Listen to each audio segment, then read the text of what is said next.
Okey. Amin syaitan. Bismillahirrahmanirrahim. Alhamdulillahirrahmanirrahim. Maliki yaumiddin. Iyyaka na'budu wa iyyaka nasta'in. Ihdinas siratal mustaqim. Siratal ladzina an'amta 'alaihim ghairil maghdubi 'alaihim waladdallin. الحق بالحق والهدي إلى صراط المستقيم وعلى آله حق قدره وقدره العظيم سبحان ربك رب العزة عما يصفون سلام على المرسلين الحمد لله رب العالمين. Assalamualaikum warahmatullahi wabarakatuh. Tuan-tuan dan puan, malam ni kita nak bincang pasal jangkitan virus yang semakin berleluasa kan. Ini ke wave ketiga lah, virus corona, COVID-19 corona. Kita terpaksa cerita jugalah sikit kan, because nampaknya semakin teruk kan. Nampak kita punya kat Malaysia pun kes naik 800 konsisten, 800, 700, 600, naik 800 balik. Lepas tu ada satu hari naik 1200. Saya sudah minggu kedua dah macam gini kan, tak kurang daripada 400, 500, 600 ke atas kan. Dan dulu masa first wave dulu 200 je, sekarang dah naik kan. Okey, kita selain daripada kita amalkan SOP yang telah wawarkan oleh Kementerian Kesihatan, oleh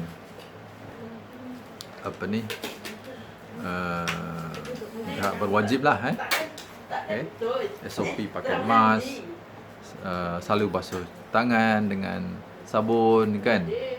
Saya galakkan dengan sabun lah, lebih bagus, lebih baik kan. Lepas tu kalau sanitizer yang berbentuk alami, berbentuk alami lah. Okey, kalau nak pakai alkohol yang tak ada bahan-bahan kimia yang harsh. Banyak sanitizer ada bahan kimia yang harsh. Dia ada ethanol, tapi dia ada benda-benda lain. Benda-benda lain yang macam contohnya ada satu bahan antimicrobial yang kuat. Lupa saya tak ingat nama dia. Lepas tu ada benda-benda lain lagi lah yang dia taruh kan. Okay. So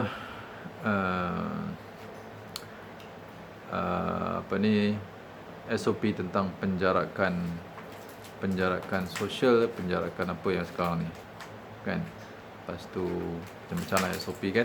Yang tu kita dah tahu, kita amalkan insya-Allah.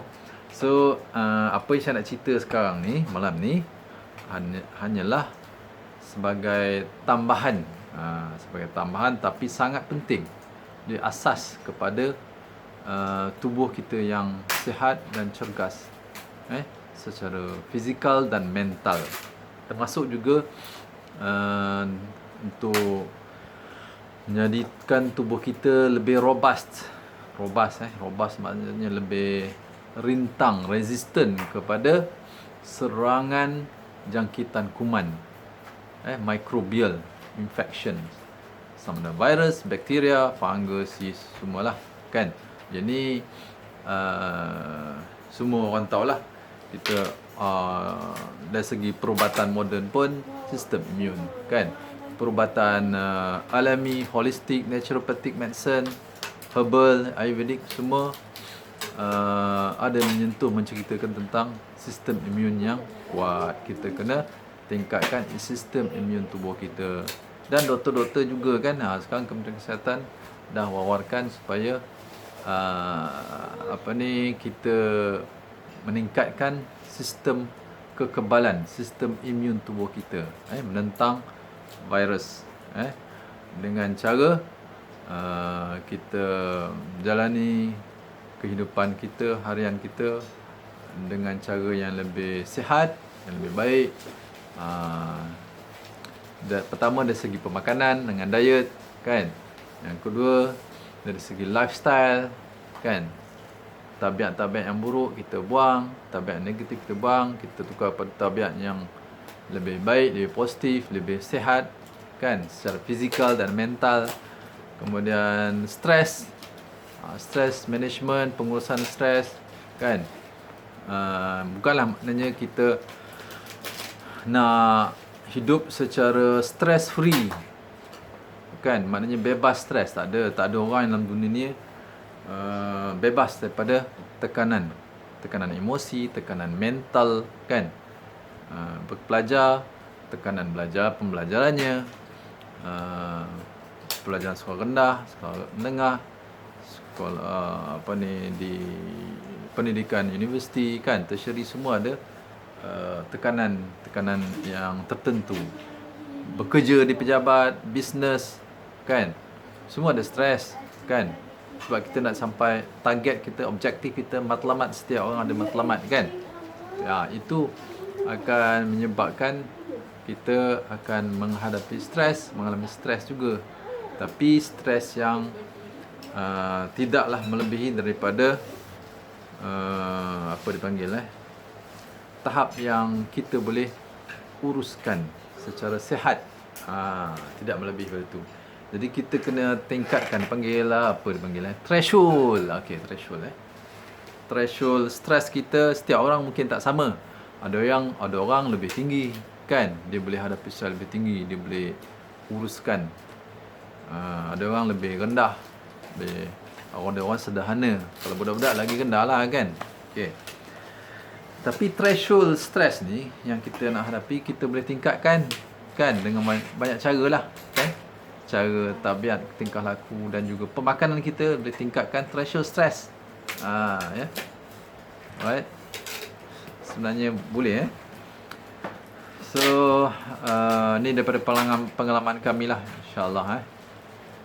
Kemudian ada gerakan fizikal, senaman ringan lah, tak perlu nak jogging berbatu-batu ke, tak perlu. Kalau berlebihan juga boleh menimbulkan stres kepada fizikal tubuh kita. Ini boleh menurunkan balik. Dia dah naik, dia turun pula, kan, bila berlebihan. Setiap perkara bila berlebihan, dia akan menimbul kesan negatif. Dia optimum, graf dia naik, positif naik.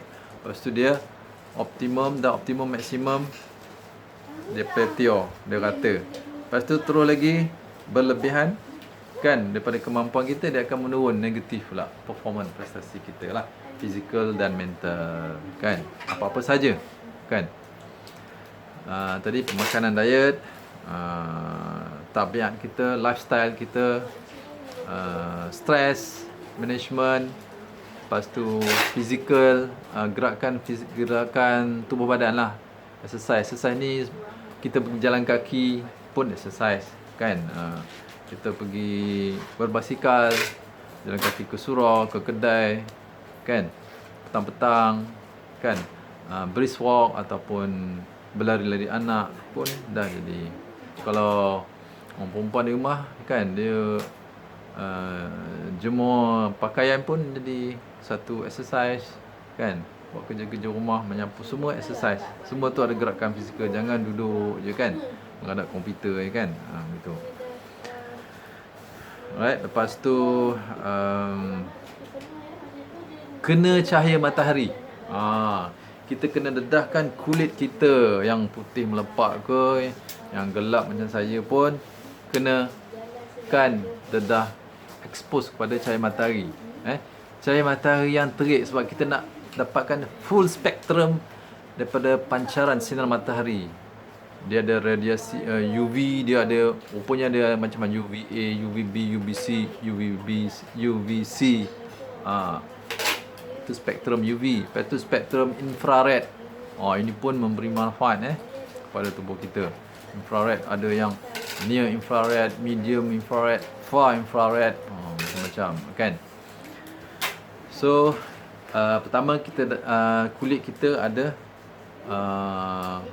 bahan melanin, kan, untuk sintesis vitamin D, kan. Vitamin D kan diwawarkan supaya kita mengambil cukup vitamin D. Ini macam suplemen lah, kan. So ambil vitamin D suplemen untuk boost sistem imun kita melawan virus. Begitu. So kita boleh dapatkan vitamin D yang lebih selamat, lebih free, tak payah charge, kan. senang je kan. Dan menggembirakan, ceriakan hati dengan kita berjemur tengah matahari panas pukul 10, pukul 11, pukul 12 pun boleh kan. Untuk cuma dalam 15 ke 20 minit, kalau mengikut kajian 20 minit lah kan, untuk sintesis vitamin D yang cukup.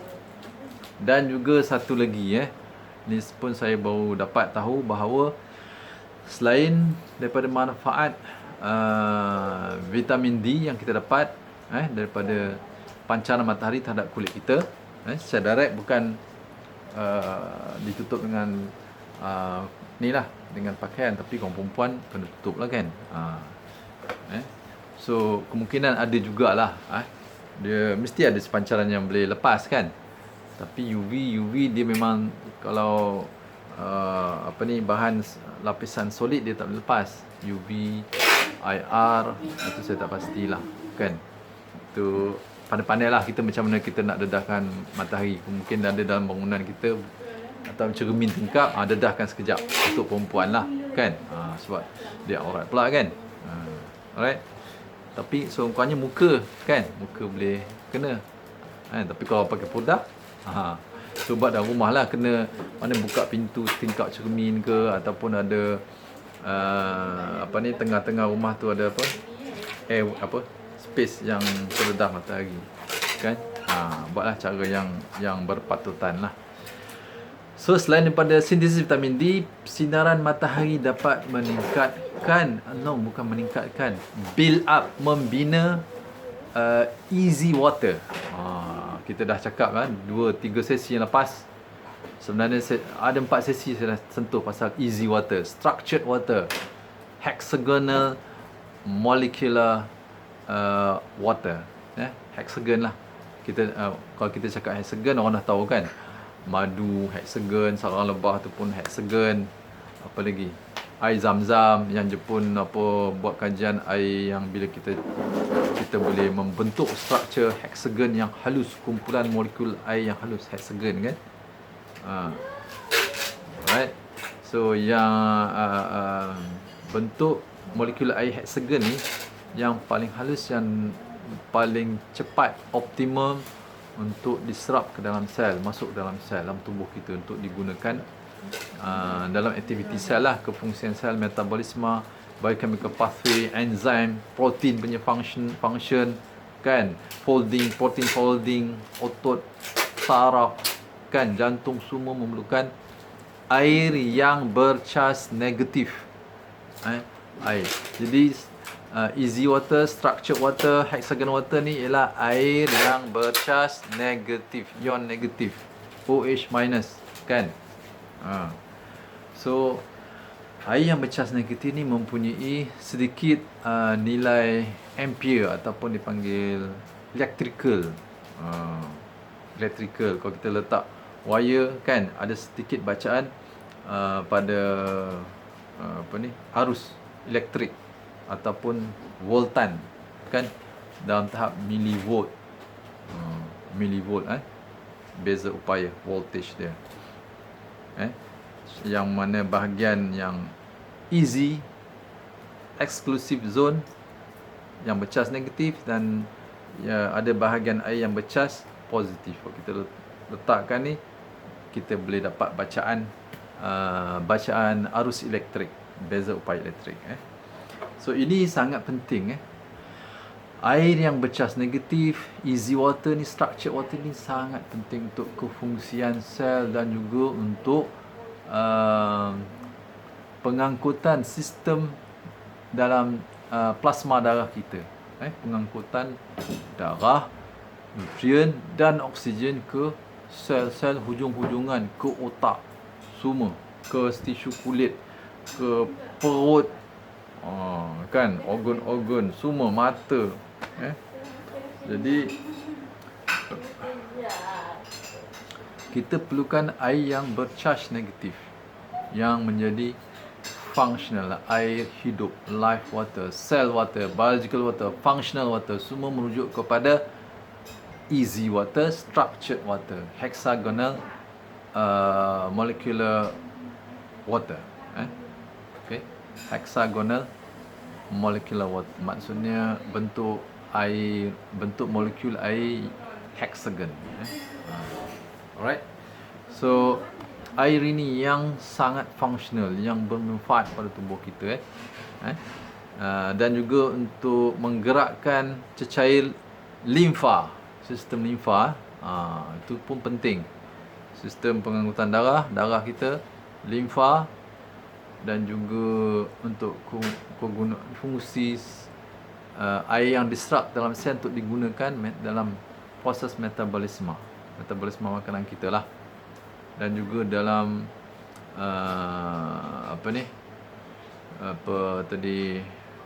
fungsi pengecutan otot, protein aktin kan, apa satu lagi protein yang mengecut dan yang rehat, myosin, aktin myosin. Ini memerlukan, sebab ia dikelilingi oleh air, dikelilingi oleh molekul air. So molekul air yang bercas negatif menyebabkan protein, fiber, serat protein ni akan interface dia dengan charge negatif air, boleh menyebabkan protein folding.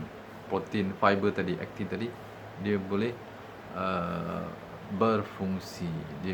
Bila dia dilipat, folding, protein folding, protein unfolding kan. Ini yang memberikan kefungsian kepada sel otot, serat otot kita, untuk kita bergerak kan. So pentingnya peranan air yang bercas negatif. Itu untuk protein, untuk gene expression, untuk metabolisme kan, untuk fungsi penghasilan tenaga oleh mitokondria, kilang penjanaan tenaga, ATP, tenaga kimia dalam sel kita. ATP kita perlukan. Kita makan karbohidrat ke lemak, protein, semua akan menghasilkan tenaga oleh mitokondria. Pun memerlukan air yang bercas negatif, elektron. Elektron, cas negatif, elektron lah kan. So kita nak macam mana, saya nak kaitkan perkara ni lah. So sangat penting kita mengambil air. Tadi kita cerita tadi pasal matahari, dia boleh build up structured water, cecair dalam tubuh kita, cecair limfa, cecair dalam plasma darah, dalam sel, luar sel, semua. So jadi infrared yang kena dekat bahagian kulit lah, dekat situ je lah, sebab dia tak boleh tembus lebih dalam kan. Yang kena kat situ, air ni akan mempunyai charge negatif. Lebih tumpat charge negatifnya, maknanya lebih banyak, lebih concentrated.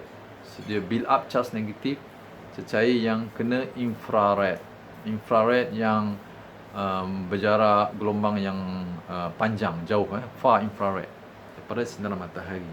So sangat berfungsi. That's why bila orang yang bekerja secara fizikal kena terdedah matahari ni, dia lebih segar, lebih orang kata lebih sihat, lebih bertenaga, dan dia stress resistant, dia lebih ceria. Hormon dia, Masya Allah, hormon lebih seimbang, hormon anti stress. Jadi dia lebih maknanya kehidupannya lebih optimal, dari segi fizikal dan mental semua, dan juga sistem imun. Kita nak cerita ni secara holistik. So penting kita kena jemur matahari. Bukanlah berjemur macam badak tu kan, lama berjam-jam. Tak, kita 20 minit je, 15 ke 20 minit, maksimum 20 minit. Kan hitam legam pula kan.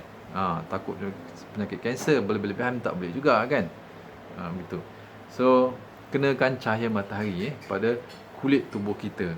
Lagi banyak area kulit kita yang kena dedah matahari, lagi banyak vitamin D yang dibentuk dalam tubuh kita, pada kulit tubuh kita. Dan juga lebih banyak easy water terbina, structured water ni yang sangat manfaat. Ini dapat membendung pembiakan virus dan mikrob, dan juga seterusnya infection lah, keradangan. Bila ada easy water, air structured water, dia dapat meningkatkan fisiologi sel-sel, tisu dan organ tubuh kita. Jadi kita akan bebas keradangan lah, boleh dikatakan macam itulah kan. semua berjalan dengan efisien. Sistem tubuh kita sistem tubuh kita berjalan dengan efisien. Sama ada aktiviti selular, organ, tisu, semua. Sistem darah, sistem penghadaman, kan. Air liur kita nak menghadamkan tu, otot-otot, kan. Lepas tu bila dia masuk dalam darah, nutrien yang diserap daripada makanan yang dihadam dalam perut usus kita dapat diangkut, deliver ke sel-sel dengan optimum, dengan efisien, dengan efektif, oksigen sekali, kan. So semua sel-sel akan bekerja dengan optimal, termasuk sel imun. Sel imun pun perlu tenaga. Kalau tenaga lemah, metabolisme sel terganggu disebabkan oleh racun-racun ataupun bahan kimia ataupun makanan yang berkualiti rendah, yang tak ada zat, refined food, minyak-minyak goreng, ini semua akan melemahkan metabolic cell, termasuk sel imun. Di sini, kan. Jadi kita nak sel imun kuat, mesti ada tenaga, kan. Mitokondria yang cekap, menghasilkan tenaga, barulah dia bekerja dengan apa orang kata, bekerja dengan optimal lah. Optimal. So sel imun kita, dia boleh mengeluarkan antibody untuk neutralkan virus, kan. Tak kira lah virus apa, boleh termasuk virus corona. Kita cerita ni secara umum dan khusus spesifik untuk coronavirus, COVID-19 ke, corona SARS-CoV-2 ke, kan. Kira lah sistem badan kita Allah Ta'ala cipta memang ada sistem pertahanan kekebalan yang tersendiri, kan. Jika sistem tubuh kita ni secara holistik terpelihara, intact, sistem kawalan tubuh, sistem homeostasis tubuh, sel, metabolik, semua intact, kan. Macam perfect lah, tapi taklah perfect. Kita optimize, kita optimize sedaya upaya kita, begitu. Alright. Okay. So di samping kita minum air yang bagus, kan, air yang mempunyai structured water, easy water tadi, kan. Nak faham easy water dan contoh-contoh, dengar video saya lepas lah, kan. Air yang natural ni air bawah bukit pula, air underground water, air bawah tanah. Air bawah tanah, lapisan batuan tu maknanya air mata air. Kalau di Seremban kat Masjid Rasa tu pun ada air bawah tanah juga, tu bawah tanah, tapi dia keluar kat permukaan dan kolah tu boleh minum. Bila minum, mandi, sejuk dia, menyegarkan, kan, menyegar. Lepas tu badan kita rasa warm. Lepas mandi badan kita warm sebab darah, pairan darah, oksigen cukup. Bila kita minum air dia, rasa lapang, oksigen, kan, dan dia menghidratkan sel. Menghidratkan sel ni maksudnya nutrien dan oksigen dapat diserap dalam sel dengan cepat ke seluruhan tubuh kita. Masya Allah, gitu. Air terjun, air laut, pasir di pantai, itu semua ada charge negatif. Bila kita bersentuh kaki, charge negatif itu masuk ke tubuh kita. So dia akan mengaruhkan charge negatif, cecair tubuh kita juga, membentuk easy water, gitu. So air minuman daripada bekas tanah liat, air Labu Sayung yang terbaik, Labu Sayung dekat Kuala Kangsar tu, Kampung Sayung dan sekitar tu, itu tanah dia dikatakan tanah daripada lava gunung berapi daripada pulau sebelah Sumatera, kan. Macam mana sampai situ Allah Alam. Dulu tak tahu berapa ratus tahun dulu ke, ribu tahun dulu, kan, ada struktur tanah tu ada lava gunung berapi, sulfur, kan, macam-macam lah kandungan. So ini kemungkinan besar tanah liat kawasan Sayung di Kuala Kangsar, Perak ni, dia punya komposisi mineral dia, tanah dia menghasilkan gelombang infrared yang terbaik untuk membentuk easy water. Ini tanah gunung berapi, sulfur, dia kaya sulfur, dan yang lain-lain jugalah, komposisi bahan-bahan mineral yang lain, Dan cara yang dibuat tu, lepas tanah liat dikeringkan, disalai, kemudian dibakar kan. Dibakar pada suhu sehingga 1000 darjah Celsius, 850 ke 1000 darjah Celsius. Kemudian dia saluti, diselimuti dengan sekam padi. Kan sekam padi tu ada bahan silika, mineral silika untuk jadi dia hitam. Kira teknologi orang Melayu zaman dulu sayung dan juga tempat lain juga pakai ni juga kan. Tapi sayung ni kita nak ceritakan tanah liat dia tu special. Komposisi tanah liat, mineral dia special Masya Allah. So dengan adanya sekam, jadi dia hitam tu kan. Jadi dia saya punya pandangan lah, kuranglah air nak meresap keluar dengan cepat, lagi cepat kering kan. So that's why tanah liat Labu Sayong bekas air dia kadang-kadang berpeluh. Kalau tak berpeluh pun dia makin surut lah. Jadi sejuk air di dalam dan di luar pun rasa sejuk kan. Right. So itu pun sumber air structured water termasuk kristal, macam-macam lah kaedah Dan juga air minuman yang punya mesin penapis, sama ada menggunakan elektrolisis punya kaedah ataupun tidak. Dua-dua boleh membentuk, ada kaedah masing-masing. Yang elektrolisis pun boleh, tapi kaedah elektrolisis lebih tinggi kandungan molecular hydrogen. Molecular hydrogen dia ada hexagon punya molecular water dan juga ada molecular hydrogen kan.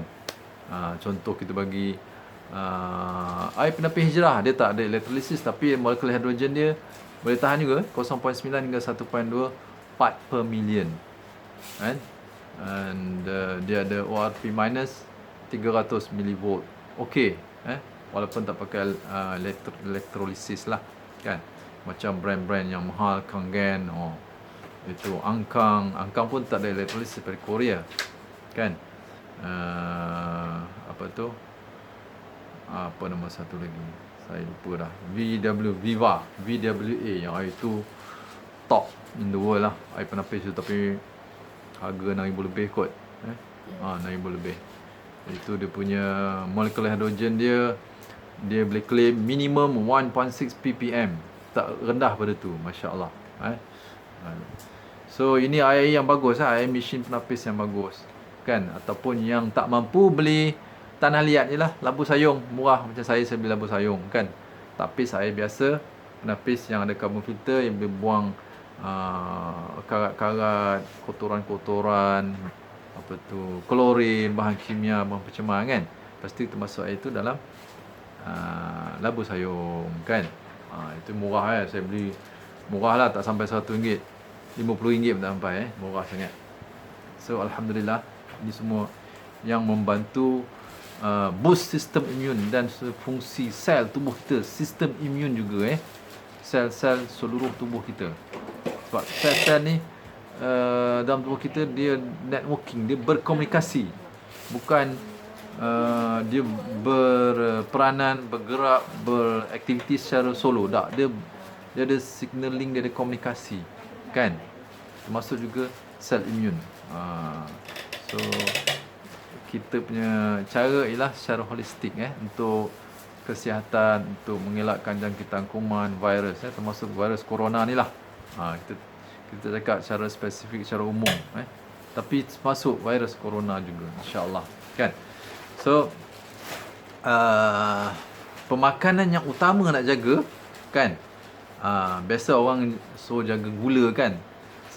Gula ni tak penting sangat kalau kita amal gula organik, because gula kita boleh serap kita boleh metabolize 100% kalau kita amal makanan whole foods, alami, seimbang, bebas bahan kimia aditif dan bebas residu racun pertanian.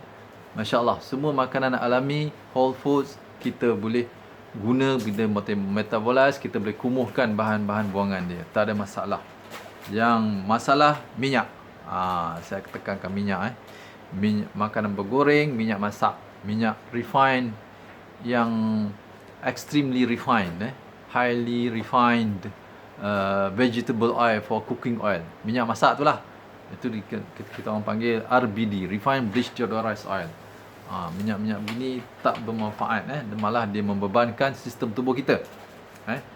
Kalau nak cakap pasal minyak yang lebih mudarat lagi, margarine, shortening, emulsifier, fatty chemical, pewarna, perasa, pemanis tiruan, ni semua ni akan melemahkan tubuh kita, bukan sistemnya, tubuh kita. So macam mana kita nak lawan virus, kan?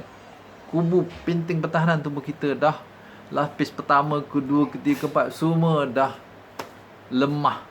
So kita tak boleh nak apa orang kata, melawan lah virus yang masuk, kan? Virus masuk seekor, 2 ekor, 3 ekor, 4, tak boleh nak lawan. Dia grow, masuk je terus grow, because kita tak ada benteng pertahanan. Sistem imun kita very weak, very low. Tak boleh Masya Allah. Ni pun dah 30 minit Aduh, saya ingat nak buat satu sesi 30 minit. Nampaknya kena tambah satu sesi lagi pasal bagaimana kita nak meningkatkan sistem imun untuk melawan jangkitan kuman dan virus, termasuk coronavirus ni COVID-19 ni, insya-Allah. Sebab kita nak cuba membantulah bantu, sebab tengok makin ramai, makin teruk bukanlah kata kita perfect, tak, kita buat yang terbaik. Lepas tu kita berserah pada Allah Ta'ala, kan? So saya rasa kena sambung sesi kedua. Sesi pertama ni tak dah nak habis dah masa dah 31 minit. Sekarang tiba habis. Cakap tiba habis, tergantung pula. Okey